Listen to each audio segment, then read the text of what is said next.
which is a symbol or figure of the resurrected and raptured Christians, are not caught in between two fronts, between heaven and earth, in the atmosphere, which is Satan's domains, so as to be devoured by the red dragon, which is a symbol of Satan as the prince of the power of the air.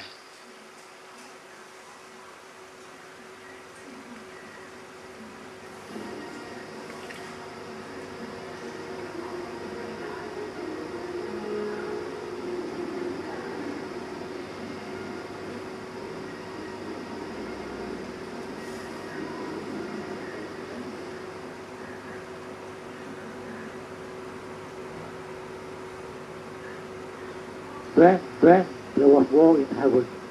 Michael and the angels under his command fought the dragon and his angels. And the dragon lost the battle and was forced out of heaven.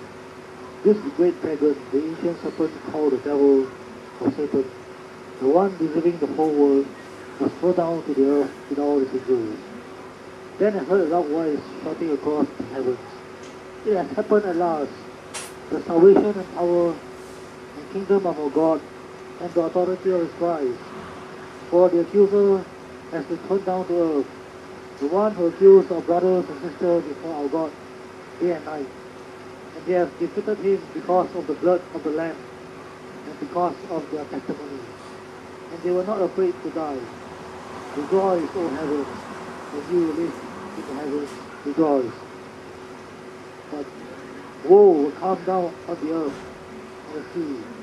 For the devil has come down to you in great anger, knowing that he has little time."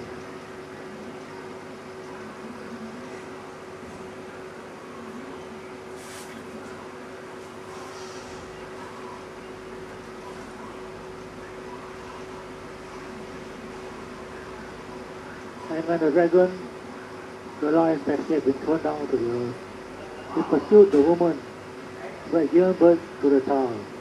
For she was given 2 wings like that of a great eagle. This allowed her to fly to a place prepared for her in the wilderness, where she will be cared for and protected from the dragon for a time, and half a time. I'll pray and I'll be yours.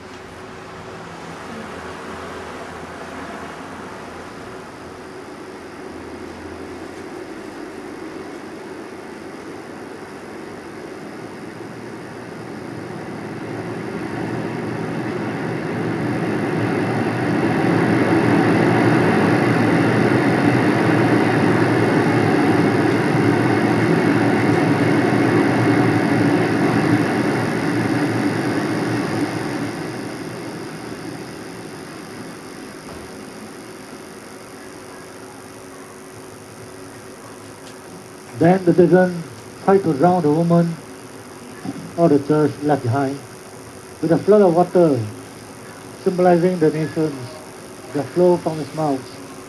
But the earth helped her by opening his mouth and swallowing the river that gushed out from the mouth of the dragon. Then the dragon became angry at the woman, and he declared war against the rest of her children, all who keep God's commandments and confess that they belong to Jesus.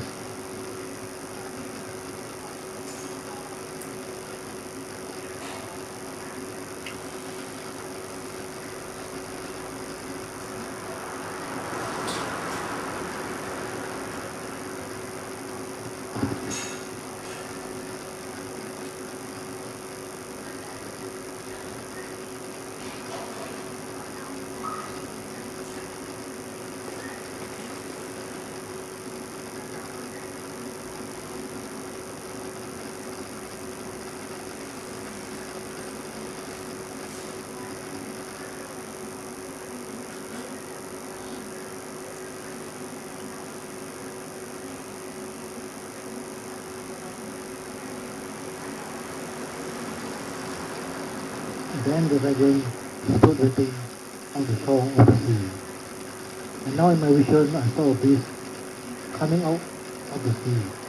He has 7 heads and 10 horns, with 10 crowns on his horns, and written on each head were names to blaspheme God. This beast looked like a leopard, but it had bare feet and a lion's mouth. The dragon gave him his own power and throne and great authority. I saw that one of the heads of the beast demoted beyond recovery, but the fatal wound was healed. All the world marveled at this miracle and followed the beast in awe. They worshipped the dragon for giving the beast such power, and they worshipped the beast. Is there anyone as great as the beast? They exclaimed. Who is able to fight against him? Then the beast was allowed to speak great blasphemies against God, and he was given authority to do what he wanted for 42 months. And he spoke terrible words of blasphemy against God, slandering his name and all who live in heaven who are his temple. And the beast was allowed to wage war against God's holy people and to overcome them.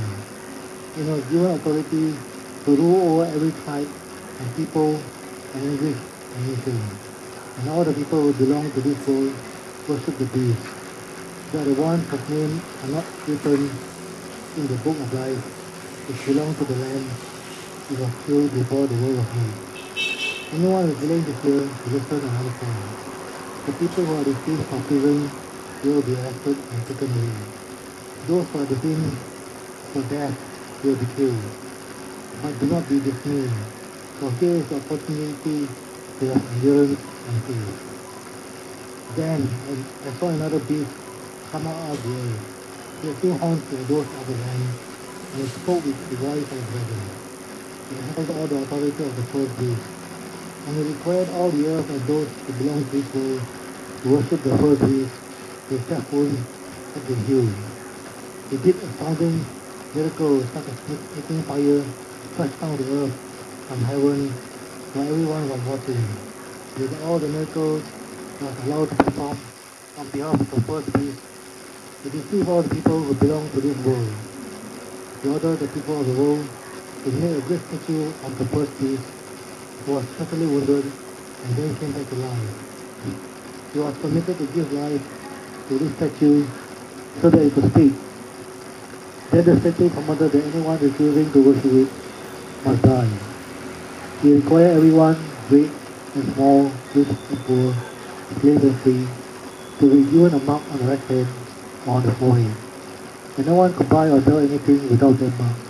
It was either the name of the beast or the number representing his name. Wisdom is needed to understand these. Let the one who has understanding solve the number of the beast. For the number of man. This number is 666.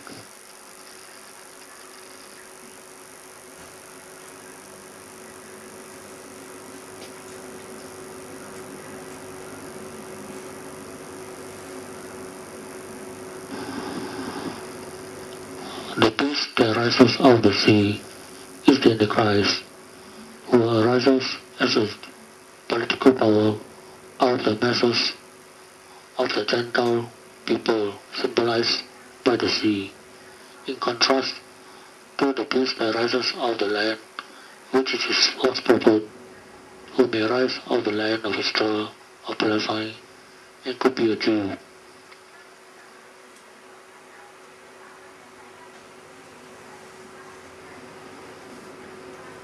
Then I saw the Lamb standing on Mount Zion, and with him were 144,000 who had his name and his father's name written on their foreheads. And I heard a sound from heaven, like the roaring of a great waterfall, or the rolling of mighty thunder. It was like the sound of many harpists playing together. This great choir sang a wonderful new song in front of the throne of God, and before the 4 living beings and the 24 elders. And no one could learn this song except those 144,000 who have been redeemed from the earth, for they are spiritually undefiled, pure as virgins, following the Lamb wherever he goes. They have been purchased from among the people on the earth as a special offering to God and to the Lamb. No falsehood can be charged against them. They are blameless.